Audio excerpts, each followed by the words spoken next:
presenters, pastors, subject matter experts as moderators. This gives the presenter the ability to guide the conversation and ask and answer specific questions. Secondly, guided conversation.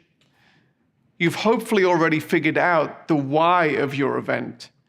Chat used effectively can forward these goals. If you're in a watch party with an affinity group with a subject matter expert moderating, this can be an opportunity for an enriching conversation. It's even an opportunity to network in a way that is more natural around mutual interests versus awkward, cold, open conversations. It may be that from such a productive chat that the moderator decides to open up a video conference room and the group can continue the conversation in a face-to-face setting. Direct messaging with the moderator. We'll address attendee-to-attendee networking later on, but one option that has proved effective is for private direct messaging to the moderator for a number of reasons. It may be that the moderator or the on-screen presenter has asked for questions, and this can be facilitated through the direct messaging feature.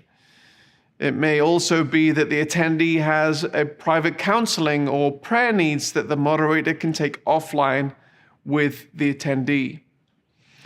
Saudius generally provides moderator training as part of our bespoke events, as we believe in the potential of this tool if used correctly. Other tabs and integrations in the sidebar. While much interaction can happen around the chat between the attendees and the event host, the sidebar is a critical area of event interaction that is not limited to simply chat. Different tabs on the sidebar can add different types of interaction depending on the type of meeting that you're hosting. Examples of other tabs that we've done might be an integration with an online Bible, might be notes for church meetings, might be a giving portal. We've even done a kind of a cool retro game that we've included in there for when people are kind of bored. We put this Pong game there. But there's many other things that we can do. Polls and trivia is a crucial area in that area that we've built out. These are just a few ideas, but try us out and see how else you can interact with your audience and bring value to your event. Downloadable content. Conferences are a great place to point people to buy other content through commerce links and integrations. However, many want to give conference attendees other accompanying materials that complement the different sessions of the conference. So these might be ebooks or handouts that highlight certain training topics. They may be other audio or video content that take the attendee deeper into a certain topic that communicates added value to the attendee who's at the event and can be delivered as part of the platform rather than the presenter simply referencing the resource but not giving the audience an easy on-ramp to actually access the content. Typically, we have that around the video window, so it's an easy click to download that content. Polls and trivia. One of the benefits of live broadcasting your event is the ability to directly engage with the audience in real time. This means that the audience can ask you questions in real time, but it also means that you can ask questions of the audience and then interact with those answers. This may be through traditionally polling on issues that are important to your mission, or it may even be through trivia competitions where there is a prize at stake. Keeping your audience on their toes through a degree of gamification may not be the worst idea in the world. Overlays. In many event scenarios, it's helpful to include a degree of video graphics over the video. This might be lower thirds describing who is speaking now. It might be a logo placed at the top corner of the video. It might be a call to action for giving campaign. It might be a call to buy a product, the latest book of the speaker. While it looks good to include these graphics, it's also helpful if such overlays can include a hyperlink to the specific call to action that is being highlighted at that particular moment. The Saudius platform offers the event producer the ability to schedule such hyperlinked overlays or simply to trigger them in the moment when the call to action is happening. Even if the trigger is spontaneous, such overlays need forward planning and creating so that the presentation can be seamless. In some events, you may have already created custom animated graphics that are already embedded within the video. It's still possible to make such graphics interactive by creating transparent hyperlinks to place over the in-video graphics. So these are just a few of the ideas of how you can get this interactivity between your audience, yourself, and between your audience. We'll cover networking in a future session, but let's go over the checklist now.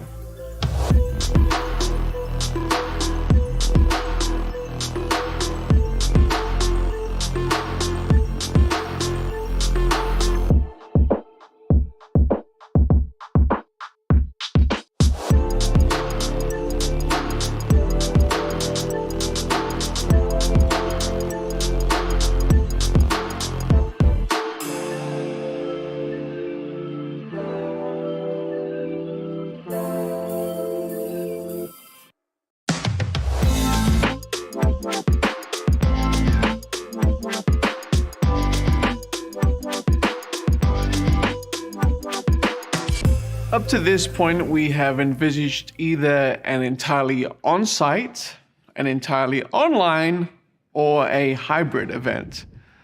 However, there is another option that has become increasingly popular, and that is to offer physical or online host sites. What's a host site? A host site may be a home, a church, an office, or any other location where attendees can gather in smaller groups to participate in the event. Providing an excellent host site experience, like every other component of a world-changing event, needs intentionality. We will leave the hospitality and the in-person network elements to one side for now, and focus on the broadcast and the online components. The first thing that is important to ensure at your host site is that you have good video and audio quality. This might be as simple as casting the video player onto a large TV screen in a home or an office.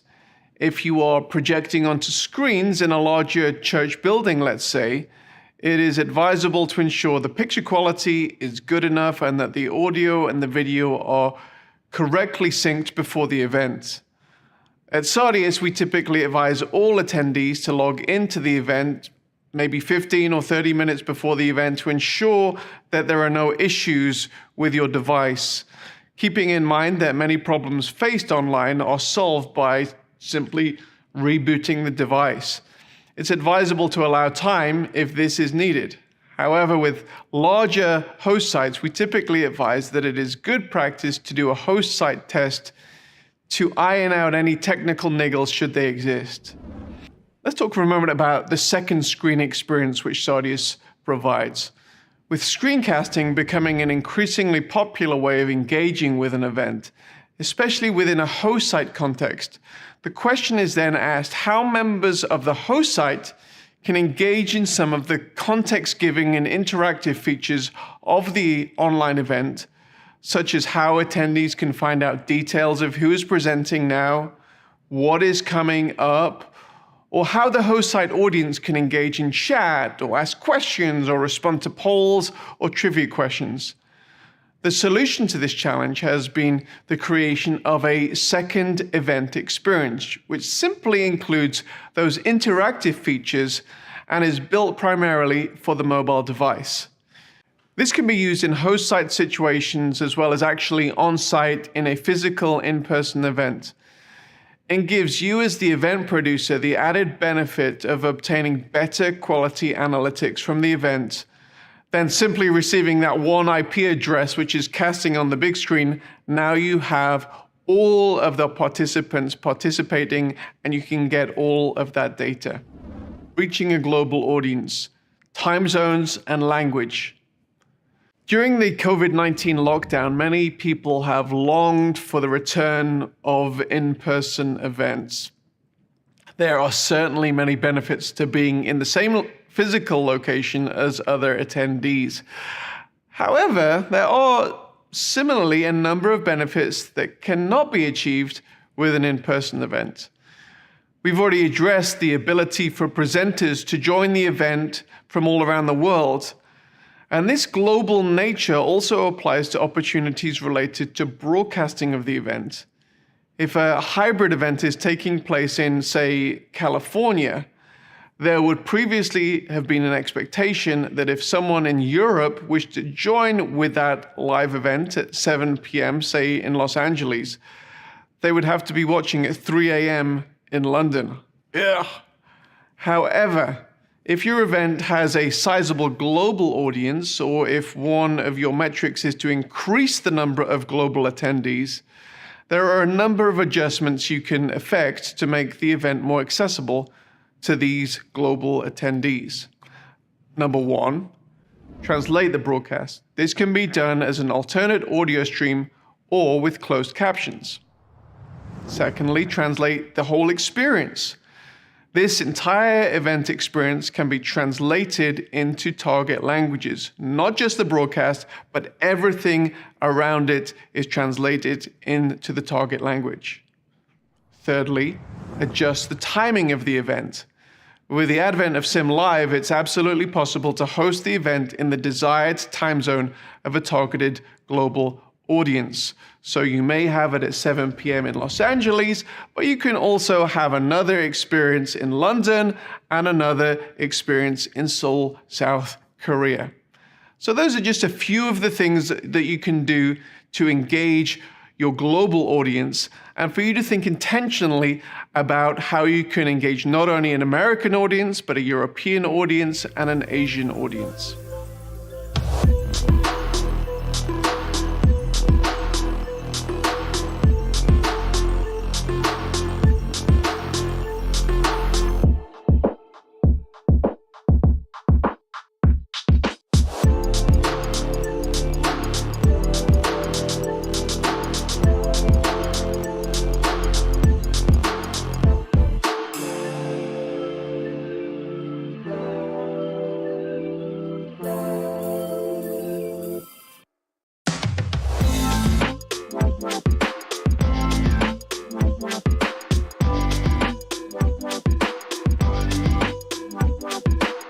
Networking is one of the principal goals of many events.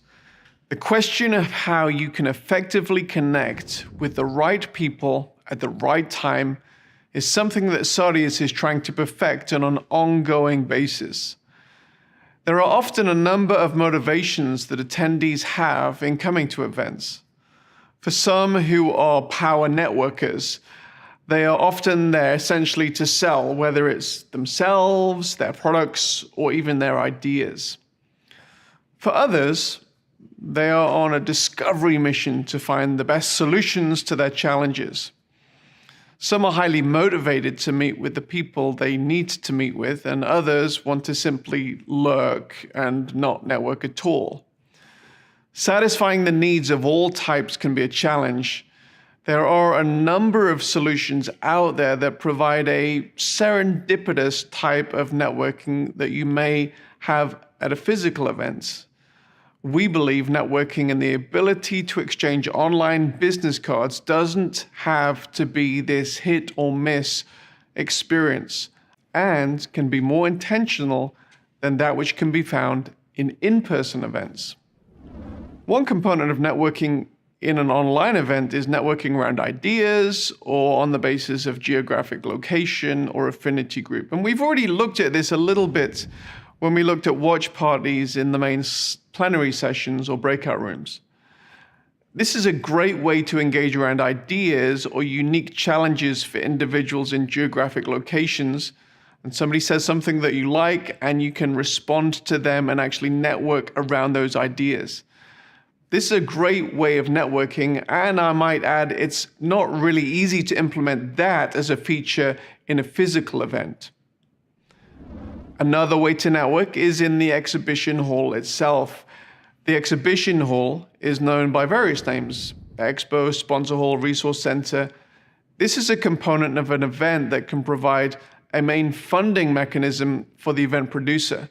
And in much the same way as a physical exhibition does, In the virtual experience that the Saudius platform provides, sponsors have the opportunity to upload promotional videos and other materials that they would often have at a physical booth, as well as including links to other online resources. The chat window on the sponsor page allows for general discussion and networking around the services that the sponsor offers in real time. And then people can go on to have further one-on-one video conversation. For further, more direct, intimate conversation, people can go into a chat room and talk one-on-one. So that's pretty much all there is for this section. So let's go through our checklist.